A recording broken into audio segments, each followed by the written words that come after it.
आप सभी का हमारे चैनल मधुर आवाज में हार्दिक स्वागत है। अगर आपको हमारी कहानी अच्छी लगे तो चैनल को लाइक शेयर करना ना भूलें। सुबह सुबह पूनम जैसे ही सूट पहनकर अपने कमरे से बाहर निकली तो उसकी माँ सावित्री जी उस पर बरस पड़ी। अरे ये क्या सूट पहनकर चली आ रही है? तेरे बक्से में एक तो सूट नहीं था और हमने नहीं दिलाया तो तेरे पास ये कहाँ से आया? सास का ऐसा रूप देखकर पूनम सकपका गई और डरते हुए बोली, मम्मी जी, ये आपके बेटे ने ही कल मुझे मार्केट से दिलाया था। वो क्या है ना, साड़ी में बहुत गर्मी लगती है। पूनम अभी कुछ और कह पाती उससे पहले सावित्री जी ने तुनक कर कहा, अरे गर्मी लगती है? तुम कोई अनोखी नहीं हो जो तुम्हें गर्मी लगती है। और ये कौन होता है तुमको सूट दिलाने वाला? अरे इसे क्या पता घर में बहू को किस तरह रहना होता है। तुम्हें हमसे पूछना चाहिए था ना। हमको देखा इतने साल से साड़ी पहन रहे हैं। अरे घर में कोई आ जाएगा तो तुम्हें देखकर क्या कहेगा? अभी शादी को 6 महीने भी नहीं हुए और तुम सूट पहनकर खड़ी हो। अरे मेरे मरने के बाद जो भी चाहे करना, लेकिन मेरे जीते जी ये सब नहीं चलेगा। सास का ऐसा रौद्र रूप देखकर पूनम सामने खड़े अपने पति प्रीतम की ओर देखने लगी, जैसे आंखों ही आंखों में शिकायत कर रही हो। तभी प्रीतम ने अपनी माँ सावित्री जी से कहा, माँ पूनम ने मुझसे पूछ कर ही तो लिया था, तो फिर उसको क्यों डांट रही हो? ये सुनते ही सावित्री जी ने चिल्ला कर कहा, अभी पत्नी को आए 6 महीने भी नहीं हुए और पत्नी की हिमायत करने चला आया। चुपचाप खड़ा रहे। और अब तुम महारानी कपड़े बदलने जाओगी या यहीं खड़ी रहोगी? आंखों में आंसू लिए पूनम अपने कमरे में चली गई तो पीछे से प्रीतम भी आ गया। पूनम उसे देखते ही बोल पड़ी, आपके कारण ये सब हुआ है। आप जानते थे माँ को सूट पहनना पसंद नहीं, तो फिर जब मैंने कहा कि साड़ी में गर्मी लगती है तो मुझे सूट दिलवा लाए। पूनम रोते हुए अलमारी में से साड़ी निकालने लगे।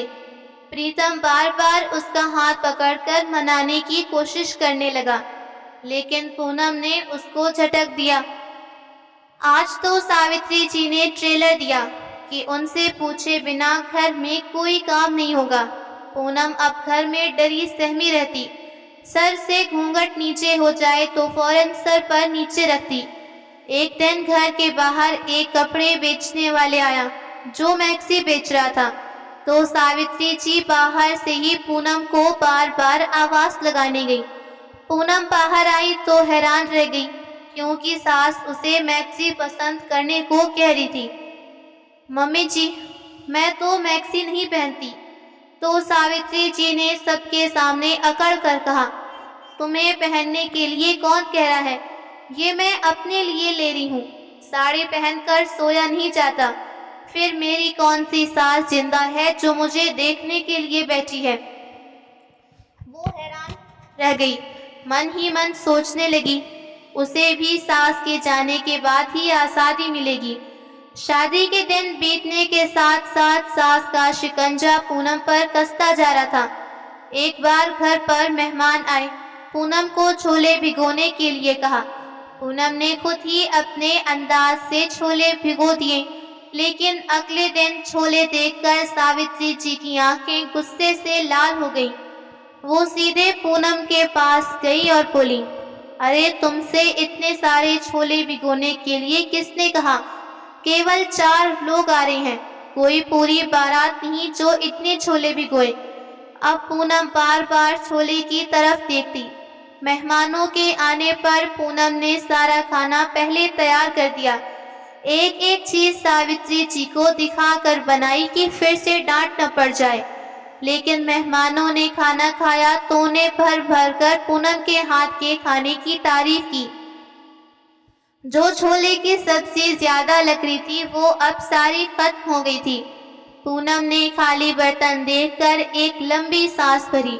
उसको समझ में आ गया था कि सासू माँ कंजूस हैं, जो लोगों के आने पर कम मात्रा में खाना बनवाती हैं। उस दिन सबके जाने के बाद प्रीतम ने माँ से कहा, माँ पूनम का अंदाजा सही था, लेकिन आप उसको फिर भी डांट रही थी। अरे आप उस पर ही क्यों नहीं छोड़ देती? बेकार में वो आपसे पूछती है और आप बात बात पर डांटती हैं। ये सुनकर सावित्री जी गरजने लगी, अरे ये मेरी गृहस्थी है और मैं इसकी मालकिन हूँ। इतने साल से यही गृहस्थी मैं अकेले चलाती आई हूँ। अगर मैं इसकी तरह काम करती ना तो कभी इतनी बड़ी गृहस्थी नहीं जोड़ पाती।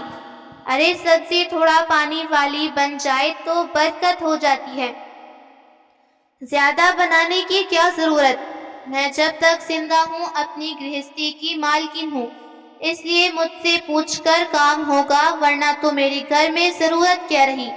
तुम दोनों अकेले और मुझे किसी वृद्ध आश्रम में छोड़ दो। आजकल की संतान से उम्मीद भी क्या लगाई जा सकती है।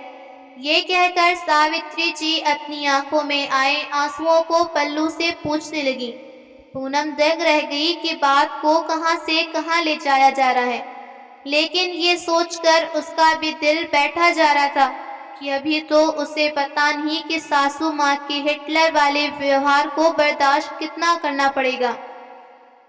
अगले दिन प्रीतम ने माँ से कहा, माँ पूनम और मैं आज दोपहर में पूनम के घर जाने वाले हैं, रात तक वापस आएंगे।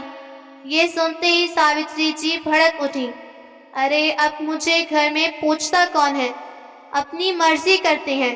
अरे लड़कों का ससुराल में पड़े रहना अच्छा नहीं। प्रीतम गुस्से से बोला, माँ कैसी बातें कर रही हो, आजकल का जमाना बदल गया है और कुछ देर के लिए तो जा रही हैं। मुझे नहीं लगा कि पूछना जरूरी है, लेकिन फिर भी हम बिना बताए नहीं जा रहे। ना पूनम का अपने माँ से मिलने का मन था, इसलिए लेकर जा रहा हूँ और साथ में वापस ले आऊँगा। बस 2-4 घंटे के लिए जा रही हैं, इसमें बुरा मानने वाली कौन सी बात। प्रीतम की बात सुनकर सावित्री जी ने घर सर पर उठाया। अरे मन कर रहा था तो बता देती, मैं क्या मना कर देती, लेकिन मुझे पूछना जरूरी नहीं लगता क्या? एक विधवा औरत की इससे ज्यादा क्या इज्जत होती है। काश तेरे पिताजी जिंदा होते तो ये दिन देखने नहीं पड़ते। प्रीतम माँ की बात सुनकर हैरान रह गया। माँ कौन से जमाने की बात कर रही थी? अरे आजकल के जमाने में ऐसी कौन बातें करता है। पूनम कमरे में बैठी गुस्से से कुलबुला रही थी। उसका मन कर रहा था कि सासू माँ से कह दे, क्या मुझे आपका दुनिया से जाने का इंतजार करना पड़ेगा? क्या तब तक मुझको आज़ादी मिलेगी? बहू की मर्यादा के चलते चुपचाप गुस्से के कड़वे घूंट पी रही थी। प्रीतम कमरे में आया और पूनम से बोला, अब बैठी क्यों हो, चलती क्यों नहीं? पूनम ने रोते हुए कहा, इतनी बातों को सुनने के बाद तुम्हें क्या लगता है कि हमें जाना चाहिए? तुम जानते हो ना, जब हम वापस आएंगे तो क्या होगा? वो पूनम की ओर देखने लगा। कुछ नहीं होगा, तुम मेरे साथ चलो, तुमने खाना बनाकर रख दिया है ना, फिर कोई चिंता की बात नहीं। प्रीतम पूनम का हाथ पकड़कर बाहर ले गया और माँ से बोला, माँ हम जा रहे हैं, शाम तक वापस आ जाएंगे, खाना हम खाकर आएंगे, आपका खाना बनाकर रख दिया है। सावित्री जी रोने की एक्टिंग करने लगी, लेकिन प्रीतम बिना उनकी तरफ देखे पूनम को खींचकर वहां से ले गया। पूनम जाते हुए बहुत डर रही थी कि पता नहीं वापस आने पर क्या होगा। प्रीतम तो अगली सुबह ऑफिस चला जाएगा और सासू माँ भूखी शेरनी की तरह पूरे दिन उस पर सवार रहेगी। दोनों रात को घर वापस आए तो उनकी आंखें फटी रह गईं, क्योंकि घर में प्रीतम की बहन शिवानी आई थी। प्रीतम को देखते ही गुस्से से कहा, प्रीतम ये कोई तरीका नहीं है, तुम लोग माँ को ऐसे अकेला छोड़ कर गए। अरे अगर मैं नहीं आती तो पता नहीं आज क्या हो जाता। वो तो अच्छा हुआ कि मैंने माँ को कॉल कर लिया। ये सब सुनकर प्रीतम को कुछ समझ नहीं आ रहा कि आखिर ये क्या हो रहा है। वो तो अपनी माँ को ठीक ठाक छोड़ कर गया था, जबकि उस समय सावित्री जी सोफे पर बेसुध लेटी हुई थी।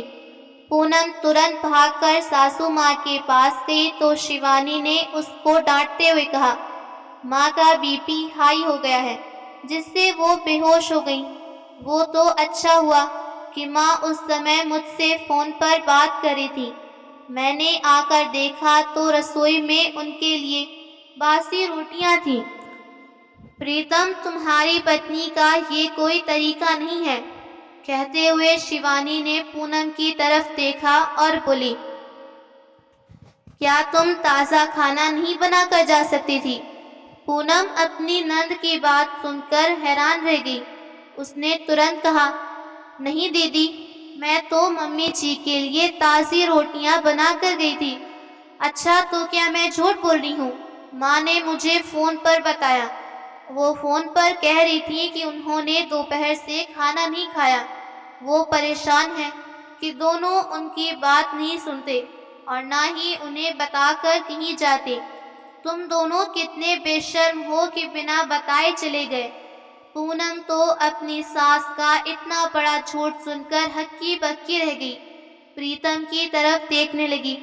प्रीतम माँ की इज्जत के कारण चुप रहा, लेकिन शिवानी से ये जरूर कहा, पूनम ने ताज़ा खाना बनाया था। अब ये माँ बता सकती हैं कि बासी रोटियां कहाँ से आईं। शिवानी ने प्रीतम को डांटते हुए कहा, माँ की तबीयत दिखाई नहीं दे रही तुम्हें? जो माँ से पूछोगे। और तुम यहाँ खड़ी क्या घूर रही हो? जाकर माँ के लिए ठंडी शिकंजी बनाओ। पूनम चुपचाप रसोई में गई, शिकंजी बनाने लगी तो प्रीतम चुपचाप कमरे में गया। पूनम ने रोटी का डिब्बा चेक किया तो वाकई बासी रोटी थी, मगर ये रोटी उसने नहीं बनाई। रोटी देखते ही पूनम के मन में ये बात आई। पूनम ने सास को शिकंजी पिलाई। कुछ देर में सावित्री जी उठ कर बैठी, अपनी बेटी से बात करने लगी। तभी शिवानी ने पूनम को सुनाकर कहा, माँ, मैं कुछ दिन यहीं रहती हूँ। इन लोगों का भरोसा नहीं, तुम्हारा ख्याल ठीक से रखते नहीं। पूनम को ये सुनकर बुरा लगा, क्योंकि वो अपनी सासू माँ से बिना पूछे कोई काम नहीं करती। उसने कमरे में जाकर प्रीतम से कहा, मैंने तुमसे कहा था ना कि अगर हम जाएंगे तो कुछ न कुछ जरूर होगा। अब देख लो जो हुआ है, उसकी तो कल्पना भी नहीं थी। प्रीतम ने कहा, तुम चिंता मत करो, ऐसी बातों पर कोई ध्यान देने की जरूरत नहीं। लेकिन पूनम को अपनी नंद के ताने सुनकर गुस्सा आ रहा था। वो बार बार पूनम को सुनाकर कह रही थी कि पूनम घर का ध्यान नहीं रखती, सासू माँ का ध्यान नहीं रखती, बल्कि खाना ठीक समय पर नहीं देती। पूनम रोज की तरह उठी, अपने कामों में लग गई। अपनी सास और नंद को चाय देने गई तो उन दोनों की बातें पूनम के कान में पड़ी। शिवानी हंस हंस कर माँ से कह रही थी, देखा ना माँ, मेरा आइडिया काम कर गया ना। मुझसे सलाह लोगी तो फायदे में रहोगी। अरे कल दोनों चले गए तो आपको हंगामा करना चाहिए था। पता नहीं आप कैसे रह गई। उन दोनों ने आपसे जाने के पहले दिन नहीं पूछा। अरे नहीं पूछा तभी तो गुस्सा आया। सावित्री जी ने अकड़ से कहा तो शिवानी बोली, वो तो अच्छा हुआ मेरे घर पर बासी रोटी थी और मैं ले आई, वरना पूनम को मेरी बात पर भरोसा नहीं होता। लेकिन मम्मी, एक बात समझ लो, आपको सख्त बनकर रहना पड़ेगा, वरना ये मालिक बन जाएंगे, आप नौकर। अब देखना, ये दोनों आपसे बिना परमिशन लिए कहीं नहीं जाएंगे। पूनम के होश उड़ गए। ये दोनों माँ बेटी इस हद तक गिर सकती हैं, उसने सोचा नहीं। प्रीतम तो अभी तक सोच रहा था कि माँ का बीपी हाई हो गया था। अपनी बहन मासूम लग रही थी, लेकिन मैं ऐसा नहीं होने दूंगी, क्योंकि ये मेरा घर है, मेरा हक है। मैं भी इंसान हूँ, मुझे कहीं जाना होगा तो ये मुझे रोक नहीं सकती। बहुत कर लिया बर्दाश्त, अब और बर्दाश्त नहीं करूँगी। अगर वो चुप रही तो उसकी बलि दे दी जाएगी, उसको हमेशा दबना पड़ेगा। वो चुपचाप जाकर कमरे में लेट गई। दोनों माँ बेटी यही सोचती रही कि दोनों सो रहे हैं। तभी शिवानी ने अपनी माँ से कहा, माँ, ये अभी तक सोकर नहीं उठी। आपने ये कौन सा नियम बनाया है? जल्दी उठने के लिए बोला करो। चाय पीने का मन कर रहा है। क्या वो रोज आपको इतनी लेट तक चाय देती है? अरे नहीं, चाय तो रोज सुबह देती है, पर पता नहीं आज क्यों नहीं उठी। इतना नियम तो मैंने पहले ही बना दिया था। तो रुक, मैं देख कर आती हूँ। कहते हुए सावित्री जी वहां से उठकर जाने लगी तो शिवानी ने कहा, माँ, अगर वो सोई हो तो डांट कर उठाना, रहम करने की जरूरत नहीं। अभी तक पूनम उनके कमरे के दरवाजे पीछे खड़ी सब सुन रही थी। सुनकर हैरान हो रही थी। जब देखा सावित्री जी कमरे में आने की बात कर रही हैं, तो जल्दी से बेड पर लेट गई, सोने का नाटक करने लगी। सावित्री जी ने अंदर आते ही चिल्लाकर कहा, महारानी, देर तक सोने का ये कौन सा वक्त है? वहाँ मेरी बेटी चाय का इंतजार कर रही है और ये महारानी यहाँ चादर तान कर सो रही है। ऐसा कहकर पूनम की चादर खींची। माँ को इस तरह चिल्लाते देख प्रीतम ने कहा, क्या बात है माँ, सुबह सुबह क्यों चिल्ला रही हो? अच्छा, मैं चिल्ला रही हूँ? ये टाइम है सोने का? हमारा टाइम हो चुका है चाय का। पता नहीं इस समय मैं चाय पीती हूँ तो आज क्यों नहीं उठी?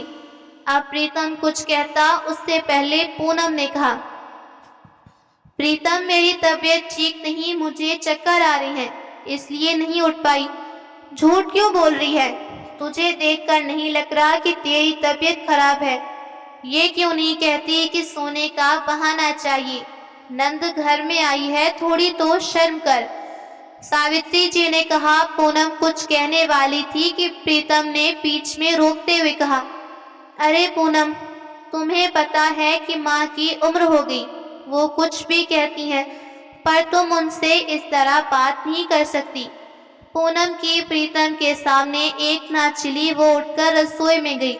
ठंडी पड़ी चाय गर्म करके सास और नंद को दिया और फिर एक पॉलीथिन में लिपटी हुई कुछ रोटियां प्रीतम के हाथ में देते हुए बोली, लो, इसको खोल कर देखो, तब तुम्हें पता चल जाएगा कि माँ बेटी कितना सच बोलती हैं। प्रीतम ने उसको खोल कर देखा तो हैरान रह गया, क्योंकि उसके अंदर रोटियां ही थीं। बाहर से आवाज सुनकर शिवानी वहां उठकर आई। ये सब देखकर हैरानी से बोली, अरे, ये रोटियां कहाँ से आ गईं? तभी पूनम ने कहा, दीदी, ज्यादा अनजान बनने की जरूरत नहीं है। ये रोटी मैंने डस्टबिन से निकाली है, जो आप लोगों ने कल पॉलीथिन में बांधकर फेंक दी थी। ये वही रोटियां हैं जो मैंने मम्मी जी के लिए कल बना कर गई थी। तभी अपनी पोल खुलते देख शिवानी गुस्से से बोली, ज्यादा इल्जाम लगाने की जरूरत नहीं है भाभी, मुझे इसके बारे में कुछ नहीं पता। माँ ने ही फेंक दिया था कि तुम बासी रोटी रख कर गई हो। तभी पूनम ने फोन में एक रिकॉर्डिंग खोलकर सबके सामने रख दी, जिसमें वो बात रिकॉर्ड थी जो कुछ देर पहले शिवानी अपनी माँ को पूनम के खिलाफ भड़का रही थी, जिन्हें सुनकर प्रीतम को अपनी बहन पर गुस्सा आया। उसने तुरंत कहा, दीदी, आपको तो शाबाशी देनी पड़ेगी, क्योंकि माँ को कोई काबू नहीं कर सकता, लेकिन आपने माँ को काबू कर लिया। लेकिन अगर कोई अच्छी बात सिखाई होती तो मैं आपको वाकई में शाबाशी देता, पर अब तो आपकी तरफ देखने की भी मन नहीं करता। अपने ही भाई के घर में आग लगा रही थी और माँ आपकी अक्ल पर क्या पत्थर पड़ गए हैं, जो सही और गलत में फर्क नहीं सीखती। पहले आप पूनम को इतना गलत समझती और उसका फायदा दीदी उठा रही थी। ये कल से यहाँ आकर बैठी है। क्या ये इसका मायका नहीं है जो कल आप पूनम को मायके जाने से रोक रही थी? बेटी के लिए कोई नियम नहीं, लेकिन बहू के लिए नियमों की आपने लाइन लगा दी। दोनों माँ बेटी की सारी पोल खुल चुकी थी। अब दोनों के पास कहने के लिए कुछ नहीं बचा। शिवानी नजर झुकाए खड़ी थी तो प्रीतम ने कहा, दीदी आपको लगता है कि माँ के साथ इतना अन्याय हो रहा है तो आप इनको अपने साथ ले जाओ। खर्चे की चिंता मत करना, खर्चा मैं दे दूंगा। शिवानी ने कहा, मैं क्यों ले जाऊं अपने घर? मेरी सास बहुत है, मम्मी का क्या है, ये तो कुछ भी बोल देती हैं। मैं आपको बताना भूल गई, मुझे अभी निकलना है। शिवानी ये कहकर कमरे से बाहर चली गई तो प्रीतम ने माँ से कहा, देख लिया ना माँ, जिस बेटी को आप इतना अच्छा समझती हैं वो आपके बारे में क्या कह क्या गई है, और जिस पर इतनी पाबंदियां लगाई उसे कल आकर भी आपके लिए खाना बनाया। अगर वो दीदी की चालाकी को समझ पाती तो ये रोटियां कल रात ही डस्टबिन से निकाल सकती थी, मगर पूनम के दिल में आप लोगों के तरह कपट नहीं। अब आप ही बताओ, आपको बहू के साथ प्यार से रहना है या फिर हम दोनों कहीं अलग जाएं? ये सुनकर सावित्री जी की आंखें भर आईं। उसे अपने किए पर पछतावा था, क्योंकि जिस बेटी की बातों में आकर उसने ये सब किया वो उसे अकेली छोड़कर जा चुकी थी। बेटा मैं तो गलत सोच रही थी, बहू पराए घर से आती है तो हम लोग उसको पराया ही मान लेते हैं, मगर वो तो बेटियों से ज्यादा अपनी होती है। ये बात नहीं मेरी अकल में नहीं गई, मगर मुझे माफ कर दो। ये घर तुम्हारा जैसा है वैसा मन करे। तुझे सूट पहनना था ना, अब तुम भी सूट पहन लेना, मगर मुझ बुढ़िया को अकेली छोड़कर मत जाना। ये कहकर सावित्री जी फूट फूट कर रोने लगी। तो दोस्तों आपको ये कहानी कैसी लगी?